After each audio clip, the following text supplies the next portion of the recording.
దయగలిగిన తండ్రి, కృపగల మీ నామానికి వందనాలు, స్తుతులు, స్తోత్రాలు.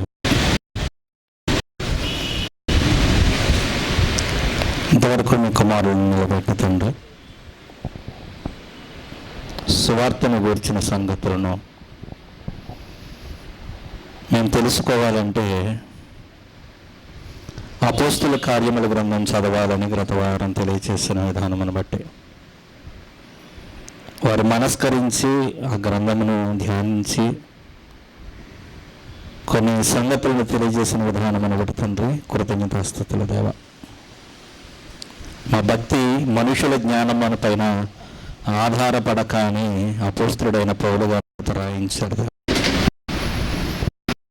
మా భక్తి అనేది మనుషుల జ్ఞానం మీద ఆధారపడకుండా దేవుని శక్తిని ఆధారం చేసుకోవాలని రాయించిన మాటలను బట్టి తండ్రి కృతజ్ఞతాస్తుతులు. దేవుని శక్తి అనగా పరిశుద్ధాత్మ శక్తిని ఆధారం చేసుకుని మా భక్తి ఉండాలని రాయించిన మాటలకై తండ్రి కృతజ్ఞతాస్తుతులు దేవ.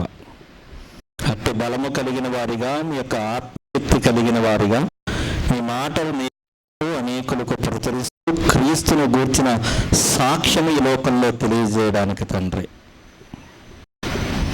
కనిపిస్తున్న ఈ సృష్టము దేవుడు కాదు, వాటిని సృష్టించిన సృష్టికర్త అయిన తండ్రి అయిన దేవుడు మనందరికీ సృష్టికర్త అని ఈ లోకానికి ప్రచురము చేయడానికి తండ్రి సమయోచితమైన జ్ఞానాన్ని మనందరికీ అనుగ్రహించండి. ఇదిగో తండ్రి, విశ్వాస సంబంధమైన ఏర్పాటులోనికి మమ్మల్ని తీసుకొచ్చారు. మా మూల పురుషుడైన అబ్రహాము తండ్రి ఎట్టి రీతిగా మీకు లోబడ్డాడో తండ్రి రాయించిన మాటలను కొన్నిటిని ధ్యానిస్తుండగా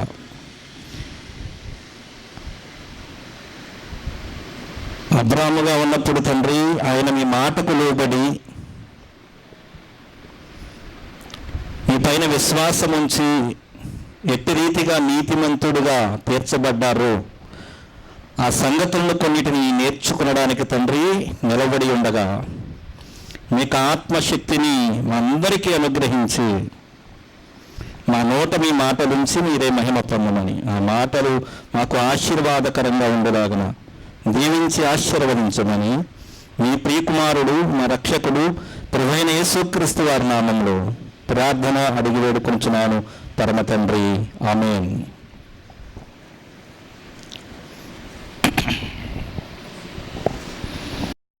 మంచిదండి.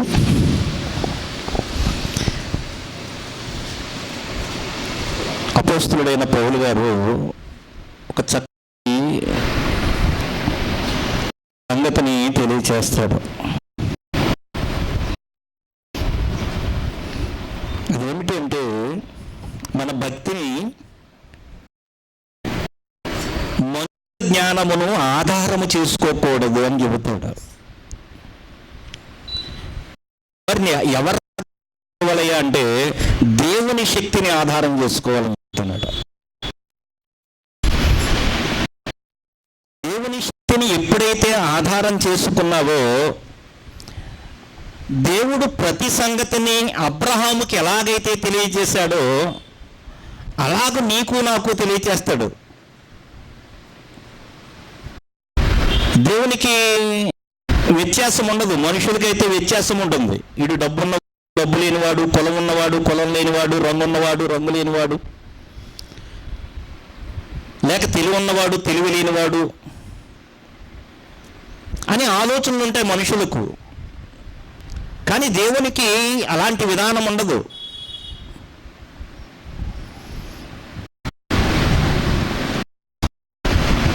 పేదవాళ్ళని ధన్యుడు అన్నాడా, ధనం వారిని ధన్యుడు అన్నాడా దేవుడు? యేసుక్రీస్తు పేదవారిని ధన్యుడు అన్నాడు ఆయన. అందుకని మనుషులు ఆలోచనలకు దేవుని ఆలోచనలకు చాలా వ్యత్యాసం ఉంటుంది. మనం ఆలోచన చేస్తే దేవునికి విధంగా ఆలోచన చేస్తాం. ప్రేమైన వర్లారా, మనం తలపెట్టిన కార్యం ఏదైనా కావచ్చు, అది దైవ కార్యం కావచ్చు, కుటుంబంలో దేనినైనా సరే ఆధారం జీవిస్తే కనుక అది ఫలభరితంగా మన జీవితాలు ఉంటాయి. చాలామంది భక్తి మీద ఆధారపడుతున్నారు. చాలామంది దేవుడిచ్చిన ఆశీర్వాదం అంటే మనిషి చేస్తున్న భక్తి చాలా గొప్పదన్నట్టుగా ఆలోచన చేస్తున్నారు. మనం చేసే భక్తి వలన కాదు మనకి పరలోకం వచ్చేది, అలాగని భక్తిగా ఉండద్దని కాదు దాని సారాంశం. అంటే నేను భక్తి చేస్తున్నాను కనుక ధనం ఖర్చు పెడుతున్నాను నాకు పరలోకం వస్తుంది, నేను సువార్త ప్రకటిస్తున్నాను కనుక పరలోకం వస్తుంది, ఈ ఆలోచన చెయ్యొద్దు అంటున్నాను. ఎందుకు సువార్త చేస్తున్నాం మనకు తెలియాలి. ఎందుకు సువార్త చేస్తున్నాం? మనం రక్షించబడిన ఆనందం మనం పొందుతున్నాము గనక ఆ రక్షణ ఆనందాన్ని ఎదుటివారికి పంచడానికి చేస్తున్నాం. కానీ ఆ సువార్త ప్రకటించడం వలన జీతం వస్తుంది, ఆ జీతం పట్టుకుని నేను పరలోకం వెళ్ళాలని ఆలోచన చేయకండి. జీతం డబ్బులు లెక్క పెట్టి ఇవ్వడానికి కాదు దేవుడు అక్కడ ఉన్నది మనకి. అసలు దేవుడు ఉండే క్షణాలే మనకి చాలా ఆనందభరితం. ప్రియమైన వాళ్ళారా, చిన్న చిన్న విషయాలు అర్థం కాక వాక్యాన్ని ధ్యానించక ఈ సువార్తను ఎలా ప్రకటించాలి, విశ్వాస జీవితాన్ని ఎలా కొనసాగించాలి, మనం అసలు రక్షణలోనికి ఎలా వచ్చాము అని విషయాల దగ్గర మనం ఏమవుతున్నామంటే అపవాది మోసపుచ్చుతూ ఉన్నాడు. ప్రేమైన వాళ్ళారా, మోసపుచ్చుతూ ఉన్నాడు. అతిశయించకూడదు.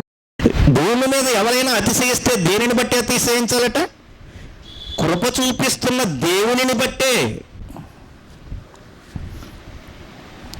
గుర్రములను బట్టి కాదు, అతనికున్న బలాన్ని బట్టి కాదు, అతడు రాజు అయిన దాన్ని బట్టి కాదు, దేన్ని బట్టి అతిశయించడానికి లేదు. దేవుడు మనకు చూపిస్తున్న కృపను బట్టి మనం అతిశయించాలి. ఏమిటా మీ గొప్పతనం అంటే ఏం చెప్పాలి?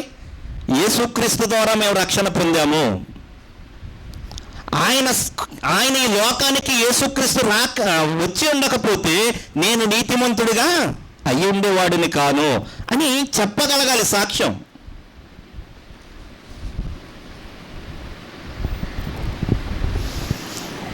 విశ్వాసులకు తండ్రి గురించి ఇందాక వచనంలో చదువుకున్నాం కదా.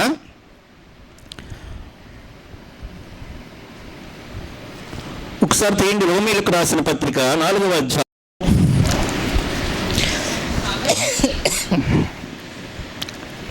మనం వాక్యం చదివేటప్పుడే ఎక్కడి నుంచి చదవాలి అనేది అర్థమైతే వాక్యం చదివేటప్పుడు వాక్యం అర్థమవుతుంది.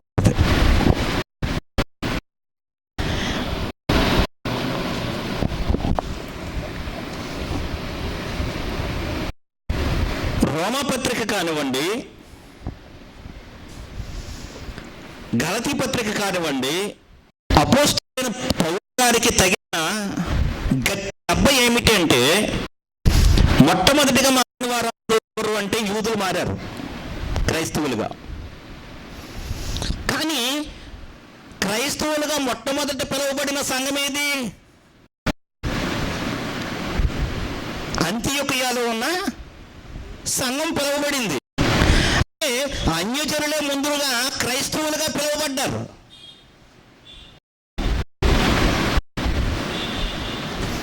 ఎందుకంటే సంఘము దేవుని కృపచేత నింపబడకుండా కొన్ని విషయాల్లో గలిబిలి చెందుతూ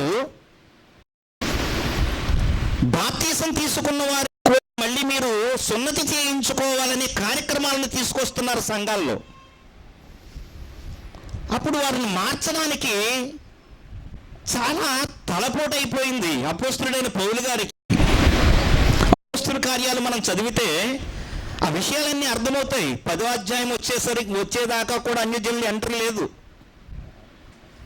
10వ అధ్యాయం కాడి నుంచి కొర్నేలు కుటుంబము వాళ్ళ యొక్క రక్త సంబంధులు అందరూ కూర్చుని సువార్త విన్నట్టుగా తెలియచేస్తున్నాడు. ఇలాంటి సంగతులన్నీ మనకు అర్థం కావాలంటే మనుషుల జ్ఞానము పైన మనం ఆధారపడకుండా దేవుని వ్యక్తిని వాక్యాన్ని ఆధారం చేసుకుని వాక్యం ఎలా ఉంది, నేను ఎలా సువార్త ప్రకటించాలి, ఒక మనిషి ఎలా రక్షింపబడతాడు అనేది మనకు అర్థమవుతుంది అని దేవుని ఒక వాక్యం సెలవిస్తుంది. అపోస్తలుడైన పౌలు గారు చాలా ఇబ్బంది పడ్డాడు. ఇందాక సహోదరులు తెలియచేసినట్లుగా వాళ్ళు సువార్త ప్రకటించేటప్పుడు లేఖనాలను అనుసరించి క్రీస్తును చూపించారట. అంటే లేఖనాల్లో ఎవరున్నారు? యేసుక్రీస్తు ప్రభువు వారు ఉన్నారు. ఆయన కనపడాలి అంటే వీళ్ళకి ఏమి అడ్డుగా ఉంది అంటే, మసగ్గా ఉంది అంటే ధర్మశాస్త్రం ఒకట అడ్డుగా ఉంది. వీళ్ళకి ధర్మశాస్త్రం అంటే 10 ఆజ్ఞలు అడ్డుగా ఉన్నాయి. ఇంకొకటి సున్నతి అడ్డుగా ఉంది. వాళ్ళు నమ్మేది ఏమిటి? యూదులంటే సున్నతి వలనే ఒక మనిషి రక్షించబడతాడు అనే ఆలోచనలో ఉండిపోయారు వాళ్ళు. యేసుక్రీస్తు బాప్తీసం తీసుకున్న వాళ్ళు కూడా అదే ఆలోచనలో ఉన్నారు.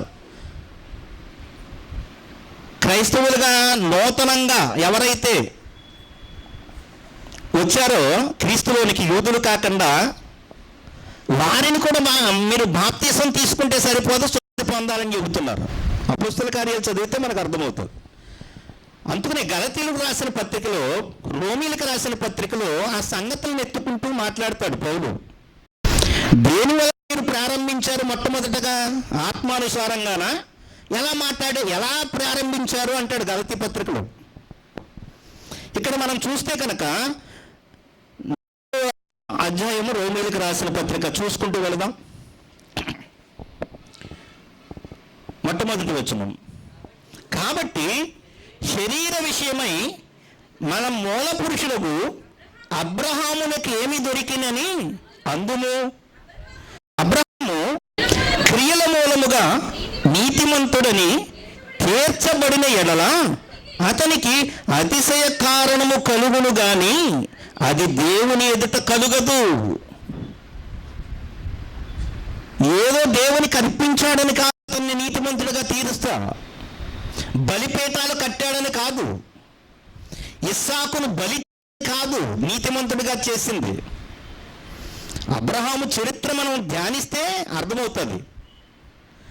అబ్రహాము దేవుని విశ్వసించినందుకే ఏమయ్యాడు? నీతిమంతుడిగా ఎంచాడు దేవుడు. ప్రియమైన వారులారా, ఈ రోజున మనం కూడా ఎలాగా మారాము, రక్షణ పొందాము? విశ్వసించడం వల్ల. యేసుక్రీస్తుని మనం చూడలేదు.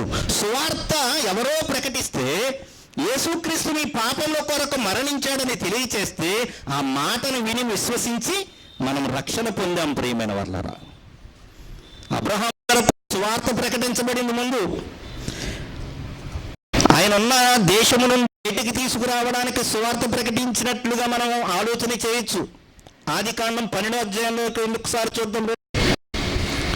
ఆదికాండము 12వ అధ్యాయము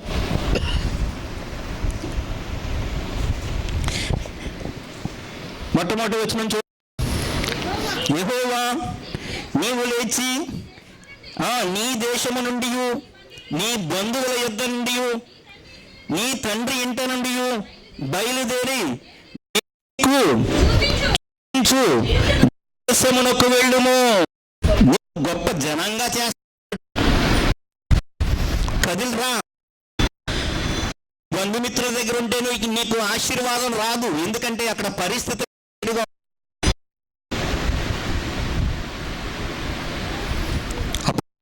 రాయించ గురించి విన్నాడా? మాట విన్నాడు, లోబడ్డాడు, ఆ దేశాన్ని విడిచిపెట్టాడు. ఆ వెళ్ళేటప్పుడు దారిలోనే ఏం చేశాడు? దేవునికి బలిపీఠం కూడా కట్టాడు.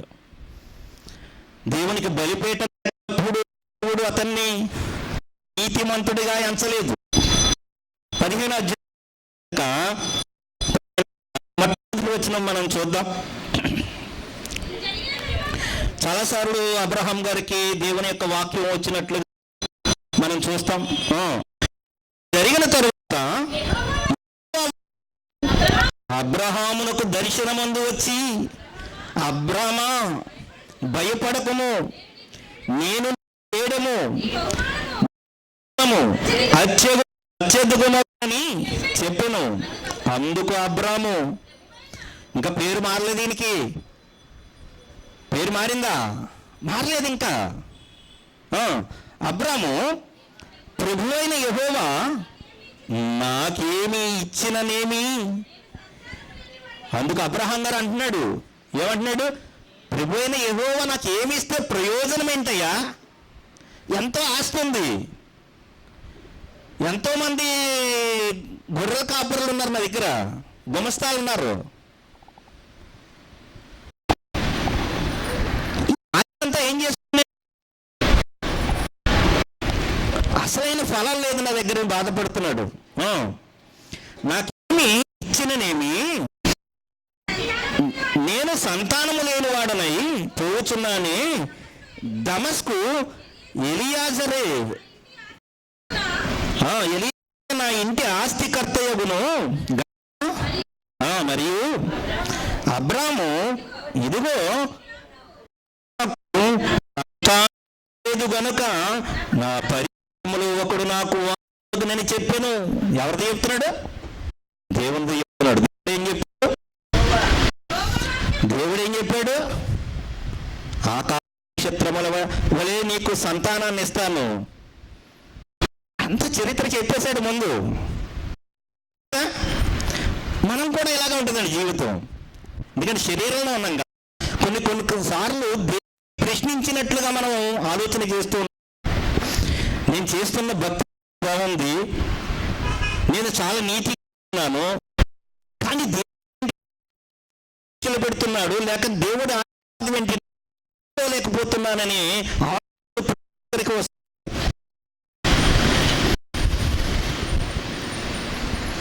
అబ్రాహాం ప్రశ్నిస్తున్నాడు దేవుణ్ణి. ఏదో సంతానం ఇస్తాను, ఎంత ఆస్తి ఇస్తే నాకు ప్రయోజనమే ఉంది?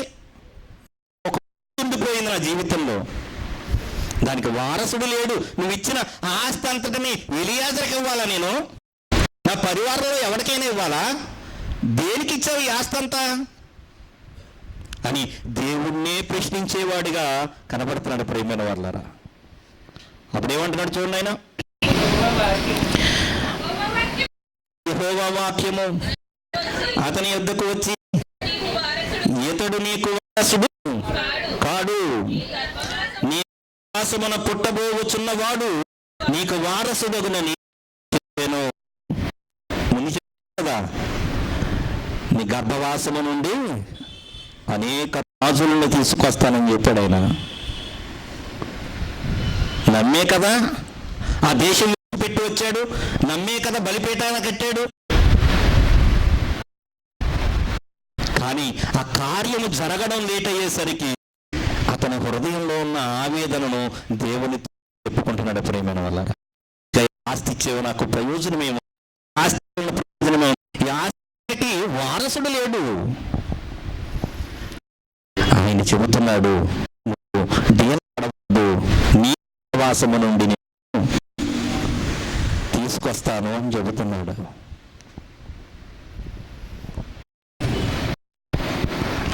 చూడండి,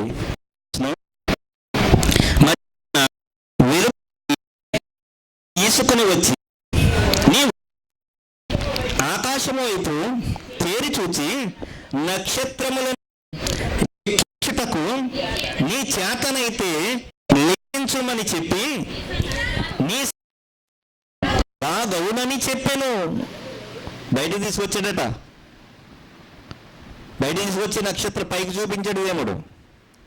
మనుషుల చూపులంతా ఎక్కడుంటాయి? భూమి మీదే ఉంటాయి, కిందే ఉంటాయి మనకి. కానీ దేవుడు ఎక్కడ చూపిస్తున్నాడు? ఆకాశాన్ని చూపిస్తున్నాడు. నక్షత్రాలను చూడు అబ్రామా, ఎలాగైతే విస్తారంగా నువ్వు లెక్కెట్టగలవు? అసలు లెక్కట్లేవు.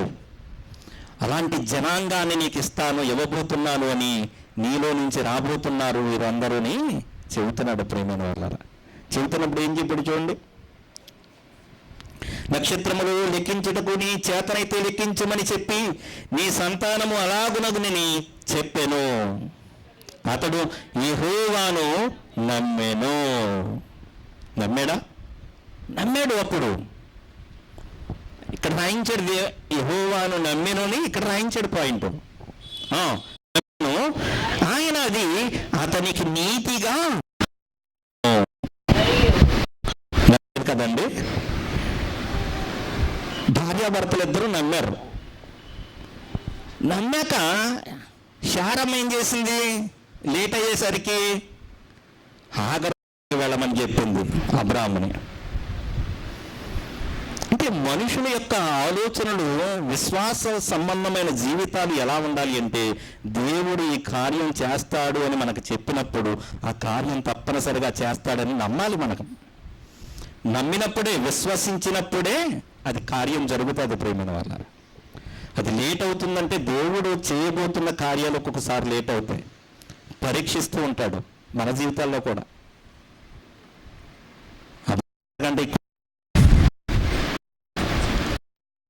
ఉంటాం దేవుణ్ణి ఏం చేస్తామంటే శోధిస్తూ ఉంటాం, మన భక్తిని ముందు పెడుతూ ఉంటాం. ప్రార్థన చేసినప్పుడు నేను ఇంత భక్తిగా ఉంటున్నాను ప్రభువా,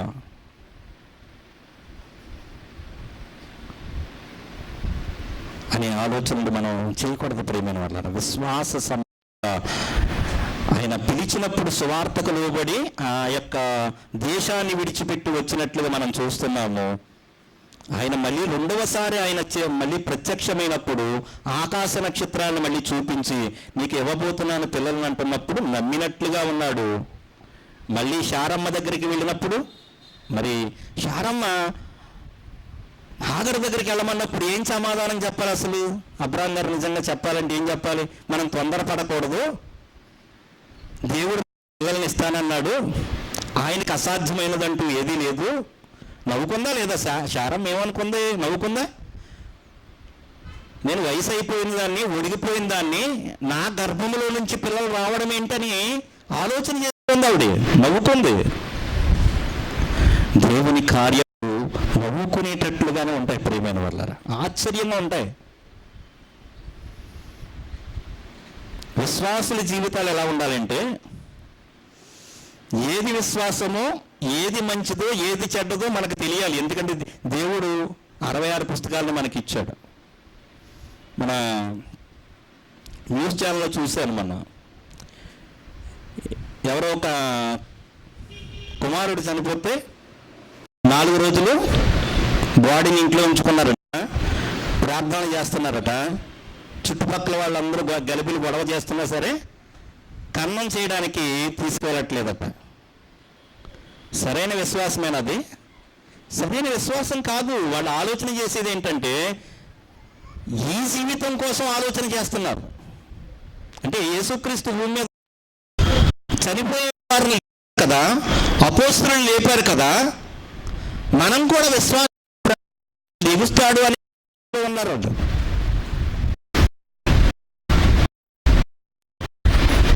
అపోస్తల కార్యాల్లో అపోస్తలునికి ఇవ్వబడిన శక్తి, ఎందుకంటే ఆ సువార్త ప్రచురం కావడానికి వాళ్ళు ఉండి చేయగల చేయించిన వారుగా యేసుక్రీస్తులాగే అన్ని కార్యాలు చేసి చూస్తాం. ఇంతగా అపోస్తల కార్యాలు 14 అధ్యాయం 13 అధ్యాయం వాటిలన్నిటిలో ఆ సువార్త ప్రచురానికి వెళ్ళినప్పుడు ఏం చేస్తారు? వాళ్ళు నమ్ముకున్న దేవతల పేర్లు పెట్టి శీలాను పిలవడం ప్రారంభించారట. వాళ్ళకి దండలేయడం, వాళ్ళకే దేవుళ్ళుగా కొలిచి బలివ్వడానికి సిద్ధపడిపోయారు ప్రియమైన. ఎందుకంటే చేసిన కార్యాన్ని బట్టి. అందుకని ఏమంటున్నాడంటే అపోస్తలుడైన పౌలు, మేము మీలాంటి మనుషులమే, మీలాంటి స్వభావం కలిగిన వారమే, మేము దేవుళ్ళం కాదురా నాన్న, మీరు కంగారు పడకండి. దేవుళ్ళు కంగారు పడిపోయి ఏం చేస్తారంటే ప్రతి దేవుడిగా కొలుస్తున్నారు. సూర్యుడిని, చంద్రుణ్ణి, నక్షత్రాలను, ఆకాశము లేక సముద్రాన్ని, ప్రతిదాన్ని దేవుడు అనుకుంటున్నారు. కానీ కాదు, వీటన్నిటినీ కలిగించిన సృష్టికర్త పరలోకంలో ఉన్నాడు, మా అందరికీ కూడా అని సువార్త ప్రకటించారు ప్రియమైన వాళ్ళారా.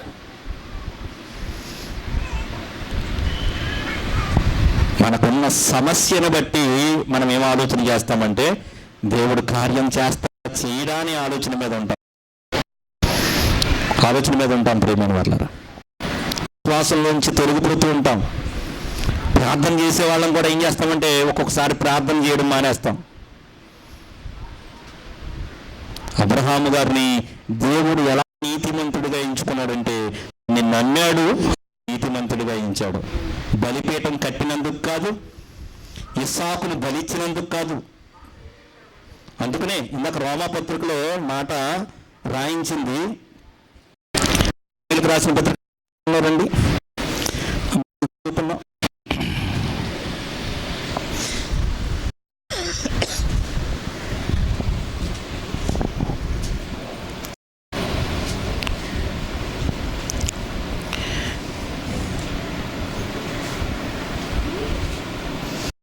ఎందుకు వచ్చిందని చదువుదాం.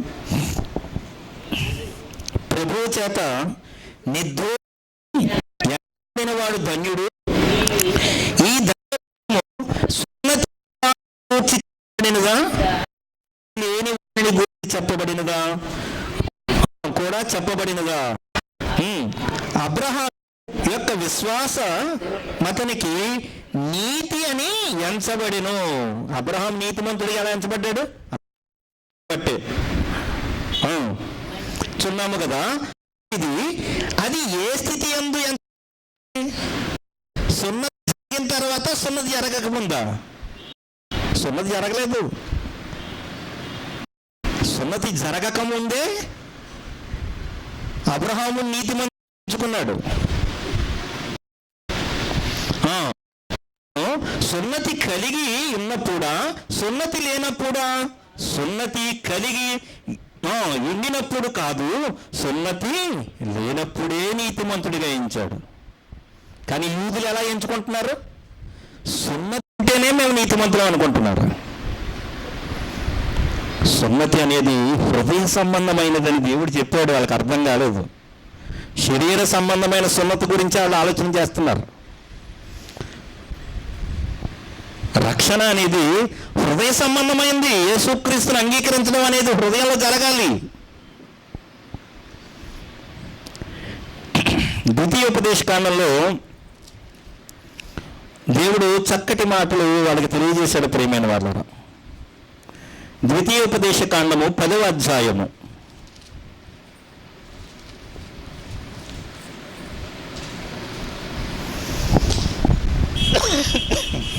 12వ వచనం నుంచి చదువుకుంటూ వెళ్దాం.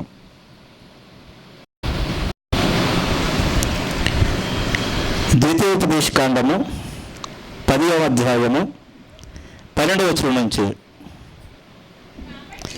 కాబట్టి ఇశ్రాయేలు నీ దేవుడైన యెహోవాకు భయపడి ఆయన మార్గములన్నిటిలో నడుచుచు ఆయనను ప్రేమించి నీ దేవుడైన యెహోవాను నీ పూర్ణ మనస్సుతోనూ నీ పూర్ణ ఆత్మతోనూ సేవించి నీ మేలు కొరకు నేను నీకు ఆజ్ఞాపించు యెహోవా ఆజ్ఞలను కట్టడలను అనుసరించి నడుచుకుందునను మాట కాక నీ దేవుడైన యెహోవా నిన్ను మరి ఏమి అడుగుచున్నాడు? చూడుము, ఆకాశము మహాకాశము భూమియు అందున్న దంతయు నీ దేవుడైన యెహోవావే. అయితే యెహోవా నీ పితరులను ప్రేమించి వారి యందు ఆనందపడి సమస్త జనములలో వారి సంతానమైన మిమ్మును నేటి వలె ఏర్పరుచుకొనెను అని 16వ వచనం చెబుతున్నాడు. చూడండి, 16, 17 వచనాలు. కాబట్టి మీరు సున్నతి లేని మీ హృదయములకు సున్నతి చేసుకుని ఇక మీదట ముష్కరులు కాకుండా. ముష్కరులు అయిపోయారట. ఎందుకు? హృదయానికి లేదు సున్నతి. యూదులకి దేనికి ఉంటుంది సున్నతి? వాళ్ళకి శరీర భాగంలో ఒక భాగాన్ని కత్తిరించుకోవడం వల్ల సున్నతి దేవుడు మమ్మల్ని ఏర్పరుచుకున్నాడు అనుకుంటున్నారు. అసలు సున్నతి అనే ఆచారం ఆలోచన చేస్తే అబ్రహాము గారికి ముసలివాడైన తర్వాత దేవుడు పెట్టిన ఆచారం అది కదా. అయితే అది పుట్టిన పిల్లలకు ఎన్నో దినాన చేయాలి? 8వ దినానే చేయాలి. ఆ సున్నతి అనేది చేసేటప్పుడు వారికి జ్ఞానం ఉంటుందా? ఉండదు. జ్ఞానం ఉండదు కదా. ఇప్పుడు యేసుక్రీస్తుని అంగీకరించాలనుకోండి, పుట్టిన పిల్లవాడిని తీసుకెళ్ళి బాప్తీసం ఇచ్చేసి రక్షణ పొందేశాడంటే అసలు ఆలోచించండి, పాయింట్ అర్థమవుతుందా? అంటే ఎందుకు ఇచ్చాడంటే ఆ ఆచారాన్ని దేవుడు నా పిల్లలుగా ఏర్పరుచుకోవడానికి ఇచ్చిన నిబంధన. మగవాళ్ళకైనా అది సున్నతి అంటే ఆడవాళ్ళకి ఉంటుంది, ఆడవాళ్ళకి ఉండదు, మగవాళ్ళకి. మరి ఆడవాళ్ళందరూ ఏమైపోవాలి అంటే, ఒక చట్టం అనేది దేవుడు చేశాడు, ఒక నిబంధన చేసుకున్నాడు అబ్రహాముతో. నీ యొక్క జనాంగము, నీలో నుంచి వచ్చిన ప్రతి ఒక్కరూ కూడా 8వ దినాన ఇలా సున్నతి చేసుకోవాలి నా ప్రజలుగా మారడానికని ఒక నిబంధన చేశాడు అంతే. అది హృదయ సంబంధమైనది అయితే, హృదయ సంబంధమైన సున్నతి అని వాపోతున్నది ఇక్కడ దేవుడు అర్థమవుతుంది. కాబట్టి మీరు సున్నతిని మీ హృదయంలో సున్నతి చేసుకుని ఇక మీదట ముష్కరులు ఏలయనగా నీ దేవుడైన పరమదేవుడును పరమ ప్రభువునయ్యాడు, ఆయనే మహాదేవుడు, ఆక్రాంతుడు, భయంకరుడు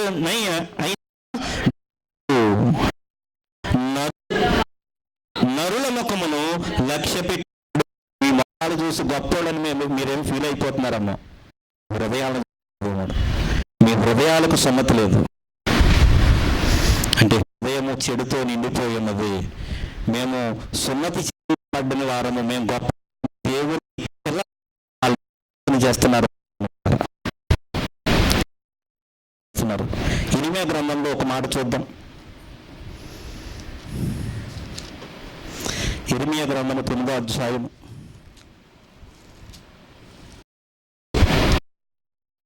బాప్తిసం తీసుకుని నేను దేవుని ఆలోచిస్తున్నాను, కానీ హృదయంలో నిజంగా యేసుక్రీస్తు రక్తం నన్ను కడిగితే నేను పరిశుద్ధున్నయ్యానని ఆలోచనలు మనకు ఉంటున్నాయా? పాపాన్ని ఇంకా జయించలేకుండా జీవిస్తున్నామా అని ఆలోచన మనం చేయాలి ప్రేమైన వాళ్ళారా. ఇరిమియా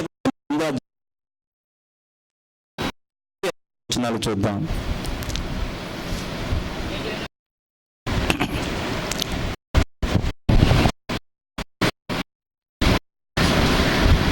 ఆ 24వ వచనం, ఇరిమియా గ్రంథము 24వ వచనం. అతిశయించువాడు దేనిని బట్టి అతిశయించుగా భూమి జరిగించుచున్న యెహోవాను గ్రహించి నన్ను పరిశీలనగా తెలుసుకుంటే బట్టియే అతిశయింపవలెను. నన్ను పరిశీలనగా తెలుసుకోండి మీరు. నా ఉద్దేశాలేంటి, నా ఆలోచనలేంటి చెబుతున్నాను. నేను చెప్పే విషయాలను మీరు గ్రహించుకోకుండా మీరు ఆలోచన చేస్తున్నారు.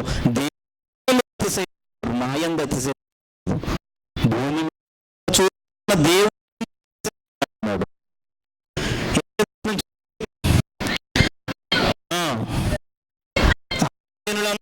సున్నతి వారు ఇశ్రాయేలు సంబంధమైన సున్నతి నొందిన వారు కారు. అంటే శరీర సంబంధమైన సున్నతి ఉంది వీళ్ళకి.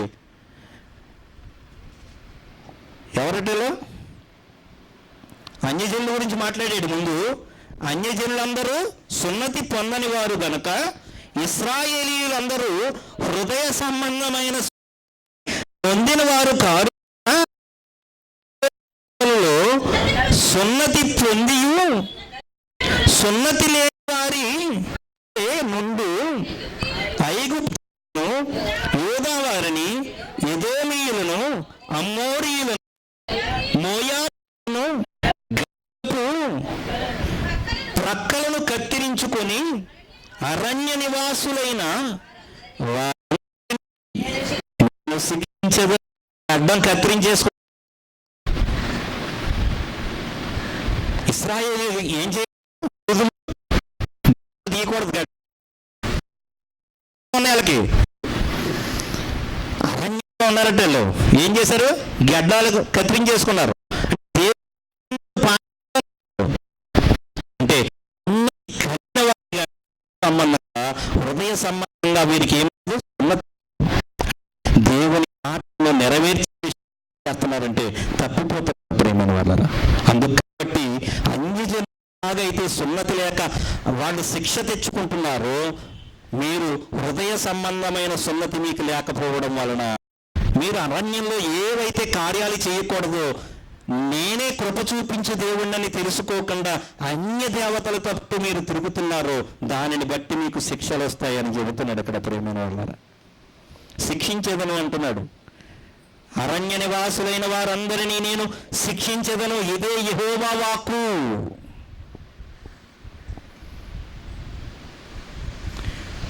యూదులకున్న వాళ్ళు ఆలోచించే గొప్పతనం ఏంటంటే, మాకు యేసుక్రీస్తుని అంగీకరించకపోవడం ఈ రోజుకి కారణం ఏంటంటే, మాకు మోషే ధర్మశాస్త్రం ఉంది, మేము సున్నతి పొందిన వారం, మేము గొప్పవారం, మా నీతిమంతులం అనుకుంటున్నారు. ప్రియమైన వాళ్ళారా, రోమీలకు రాసిన పత్రిక 2వ అధ్యాయం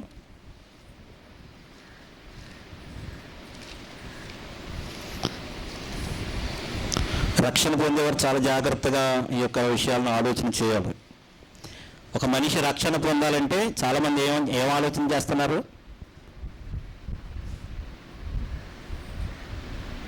చాలామంది నూతనమైన వస్త్రాలు కావాలనుకుంటారు, లేకపోతే తెల్ల బట్టలు కావాలని ఆలోచన చేస్తూ ఉంటారు. కట్టుకోకూడదని కాదు, అసలు హృదయం అనేది మనకి దేవుని యొక్క వాక్యం అర్థమైందా అనేది ఆలోచన చేసి మనం బాప్తిసం తీసుకోవడానికి సిద్ధపడాలి.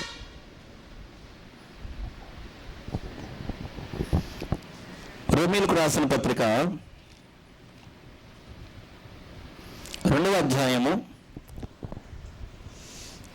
28-29 వచనాలు.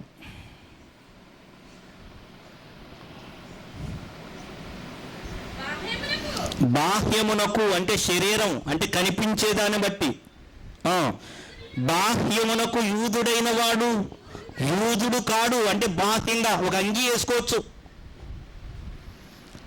దేవుడు చెప్పిన డ్రెస్ కోడ్ ఉంటుంది, వాళ్ళకి గెడ్డం ఉంటుంది, టోపీ ఉంటుంది. చూసారండి యూదులను ఎప్పుడైనా యూట్యూబ్లో చూసారా? టోపీ ఉంటుంది, ముస్లిమ్స్ సహోదరులాగే టోపీ ఉంటుంది, గెడ్డం ఉంటుంది, పైనుంచి కిందకి అంగీలు ఉంటాయి. అంటే బాహ్యమునకు కనిపించే ఆ యొక్క విషయాన్ని గురించి ఇక్కడ అపోస్తుడైన పౌలు గారు మాట్లాడుతూ ఏమంటున్నాడంటే, బాహ్యమునకు యూదుడైన వాడు యూదుడు కాడు, శరీరమందు బాహ్యమైన సున్నతి కాదు. అతనికి 8వ రోజున సున్నతి అయిపోయి ఉండొచ్చు లెక్క ప్రకారం. ఆ సున్నతి గురించి ఆలోచించట్లేదట దేవుడు, హృదయంలో సున్నతి కలిగిందా లేదా అనేది ఆలోచన చేస్తున్నాడట. అయితే అంతరంగమందు యూదుడైన వాడే యూదుడు, మరియు సున్నతి హృదయ సంబంధమైనదై ఆత్మయందు జరుగునదే గాని అక్షరము వలన కలుగునది కాదు.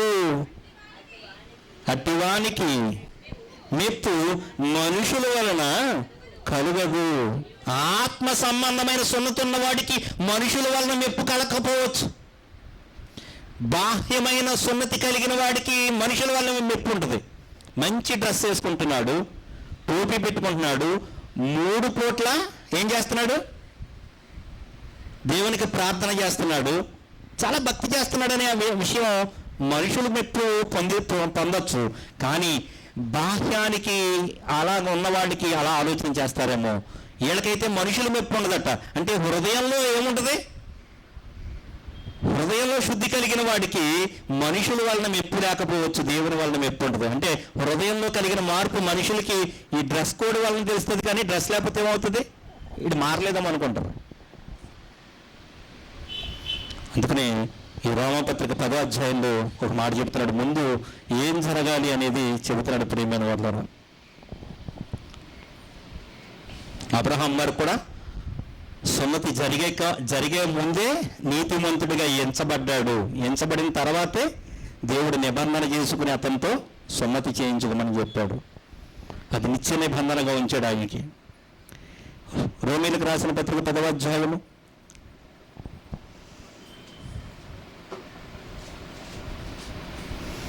8వ వచనం. అదేమని చెప్పుచున్నది? వాక్యము నీ యొద్దను, నీ నోటను, నీ హృదయము లోను ఉన్నది. అది మేము ప్రకటించే విశ్వాస వాక్యమే. అదేమనగా, యేసు ప్రభువని నీ నోటితో ఒప్పుకొని దేవుడు మృతులలో నుండి ఆయనను లేపినని హృదయమందు విశ్వసించిన యెడల ఒక మనిషి రక్షించబడతాడని దేవుడు చెబుతున్నాడు. హృదయంలో ఎప్పుడైతే విశ్వసిస్తాడో, ఒక మెసేజ్ వింటున్నప్పుడు, దైవజనుడు వాక్యం చెబుతున్నప్పుడు, ఆ మనిషికి నేను పాపిని కదా, నా గురించే కదా యేసుక్రీస్తు ప్రభువారు కలువరి శిలువలో ప్రాణత్యాగం చేశాడని ఎప్పుడైతే హృదయంలో మార్పు కలుగుతుందో, హృదయానికి సున్నతి కలుగుతుందో, అప్పుడు ఏం చేస్తాడు ఆ వ్యక్తి? మోకరించి ప్రార్థన చేస్తాడు. ప్రభువా, నన్ను నీ బిడ్డగా మార్చుకో అని మోకరించి ప్రార్థన చేసి దైవజనుడికి ఏం చెప్తాడు? నాకు వాక్యం అర్థమైందండి, యేసుక్రీస్తు నా కోసం మరణించాడు అని, నాకు బాప్తీసం కావాలి అని పశ్చాత్తాప హృదయంతో, నా పాపాలని కడగడానికి యేసుక్రీస్తు రక్తం చిందించాడు, ఆయన విశ్వసిస్తే నా పాపాలన్నీ తొలగిపోతాయి, నేను నీతిమంతుడిగా తీర్చుతాడు, ఆ నీతిమంతుడు ఎలా జీవించాలో అవసరాన్ని బట్టి దేవుడు ఆయనకి నేర్పిస్తాడు, ఆయన ఆత్మను మనకి ఇస్తాడు. ప్రేమైన వాళ్ళారా, రోమిలకు రాసిన పత్రిక ఒక మాట చూసుకొని ముగించుకుందాం.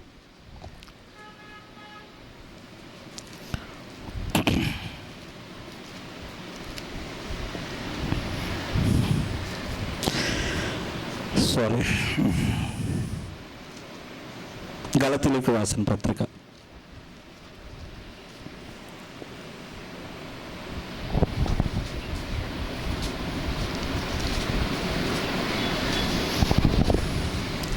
3వ అధ్యాయం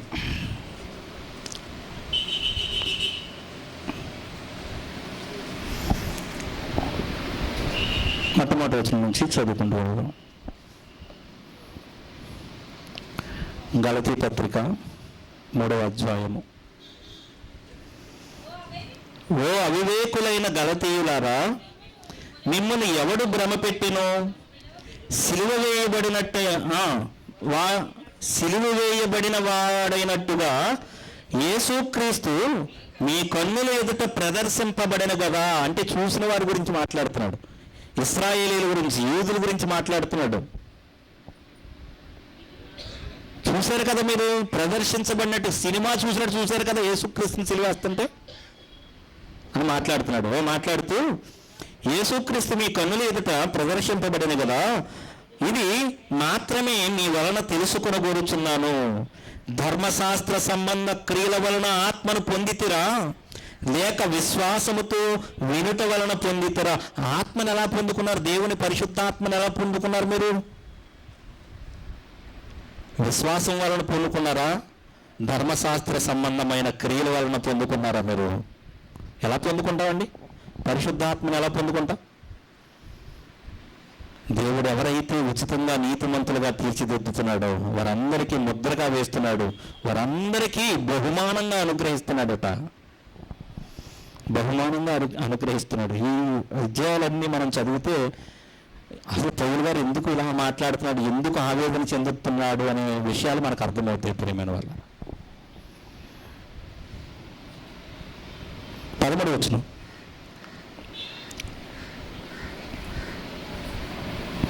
ఇదే అధ్యాయం 13వ వచనం. ఆత్మను గూర్చిన వాగ్దానము విశ్వాసము వలన మనకు లభించినట్లు అబ్రహాము పొందిన ఆశీర్వచనము క్రీస్తు యేసు ద్వారా అన్యజనులకు కలుగుటకై క్రీస్తు మన కొరకై శాపమై మనలను ధర్మశాస్త్రము యొక్క శాపము నుండి విమోచించెను. ఇందును గూర్చి మాను మీద వేలాడిన ప్రతి వాడును శాపగ్రస్తుడని వ్రాయబడి ఉన్నది. ప్రియమైన వాళ్ళారా, ఎందుకు శాపగ్రస్తుడైపోయాడంటే యేసుక్రీస్తు ధర్మశాస్త్రాన్ని నుంచి మనల్ని కాపాడాలని. ఎందుకంటే ఏ మనుష్యుడు ధర్మశాస్త్రం వలన నీతిమంతుడు కాలేకపోతున్నాడు. ఈ రోజుకి ఇశ్రాయేలు ప్రజలు జ్ఞానం లేని, ఇందాక సహోదరులు ఒక వచనం చూపించారు, ఏంటది?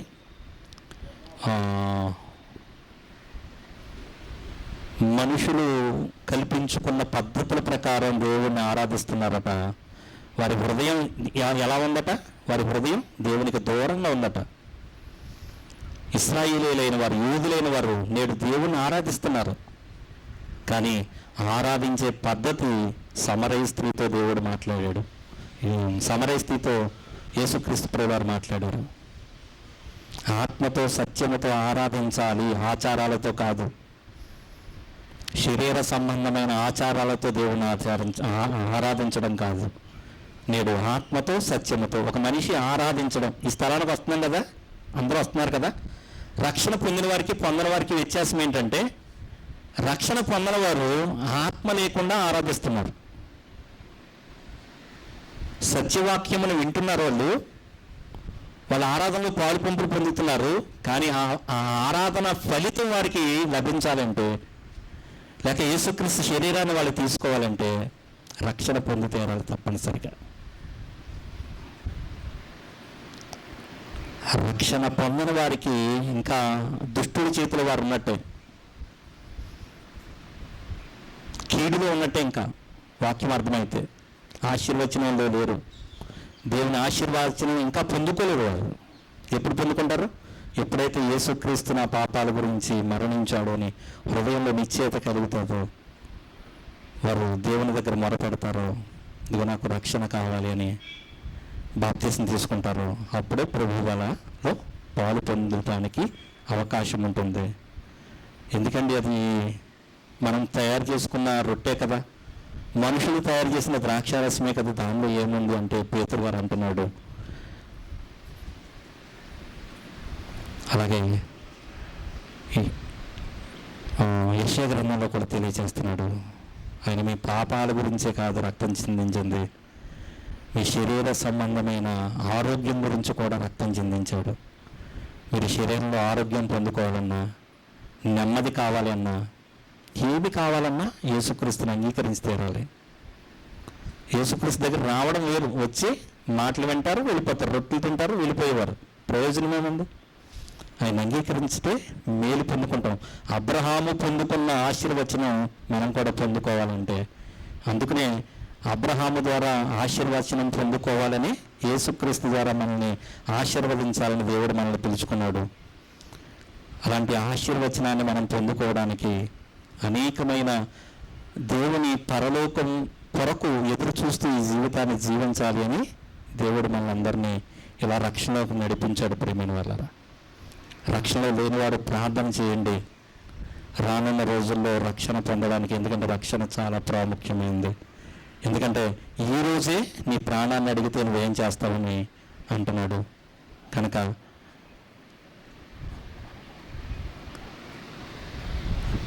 కంచం దాకా వచ్చింది, నోటు దాకా రాకపోతే బాధ కలుగుతుంది ప్రేమైన వాళ్ళ. కనుక విషయాన్ని గమనించండి.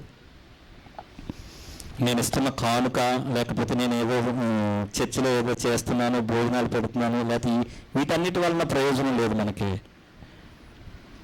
ముఖ్యంగా మనకేం కావాలి? రక్షణ అనేది చాలా ప్రాముఖ్యం. కనుక అందరూ ఆత్మ పరిశీలన చేసుకోండి. రక్షణ లేని వారు అందరూ ప్రార్థన చేయండి. మరి ప్రార్థన చేసుకుని రక్షణలోకి రావడానికి మీ హృదయాలు తెరవాలని దేవుని దగ్గర ప్రార్థన చేయండి. దేవుడి మాటలన్నిటినీ దీవించి ఆశీర్వదించునుగాక. ఆమేన్.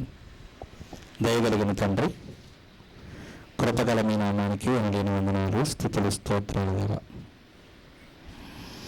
అబ్రహాము గారిని ఎలాగైతే మీరు ఆశీర్వదించారో అలాగే మేము శరీర రీతిగా కూడా తండ్రి ఆశీర్వదించబడాలని యేసుక్రీస్తు ద్వారా తండ్రి అన్యజనులందరినీ మీరు ఆశీర్వదిస్తున్నారు.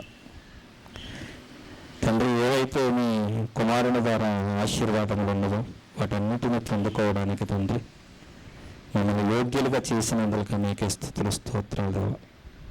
నువ్వు తండ్రి ఆత్మ సంబంధమైన సున్నతి చాలా ప్రాముఖ్యమైనదిగా మీరు తెలియజేస్తున్నారు.